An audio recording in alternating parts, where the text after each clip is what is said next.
Remember all those adorable beagle puppies that arrived at the Humane Society of Tampa Bay a few weeks ago?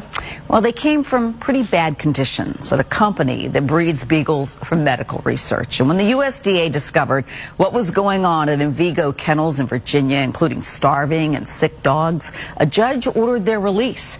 That was a precedent-setting case with 4,000 beagles going to rescues and shelters all over the country. Well, there's a new law that could also set a precedent, no longer mandating the kind of medical research all those beagles were bred for. And tonight we catch up with one of the 15 beagles adopted out by the Humane Society to see how he and his new family are doing and how you can help change the lives of others like him. To see Cowboy playing in the backyard with the Rivet family, you'd never know he's no ordinary puppy. When we first picked him up, you could tell he'd never been held before. He was almost stiff like a board in your arms. And so he was very timid, very shy. He did not wag his tail, I would say, for the first 7 days or so. Because Cowboy was one of thousands of beagles born in a facility that breeds for research. He was a number tattooed right there in his ear. It's a shame that these dogs have to go through this and that it's a legal process, you know, to be able to test these drugs. There must be another way. There is, if it gets through Congress.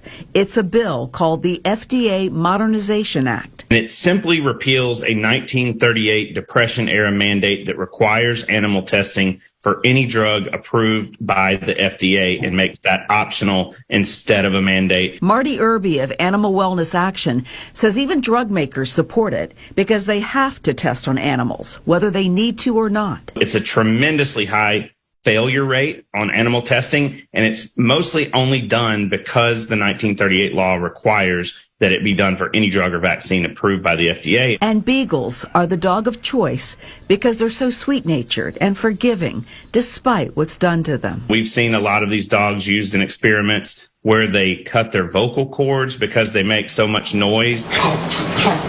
And that's only for the purpose of silencing the animal so that those testing on the animal don't have to hear it. The good news is the Senate has already passed the bill unanimously. How rare is that? It's expected to easily pass in the House, too, if it comes to a vote. Our only obstacles in front of us now are just the long laundry list of items that they want to pass in the lame duck session, and we have to keep this at the top of the list. So other puppies, like Cowboy, will grow up like this and not in a lab. He's a part of the family now.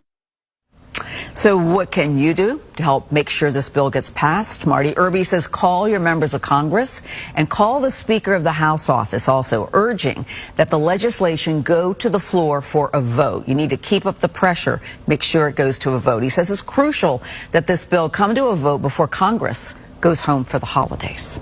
So sad to think that these dogs are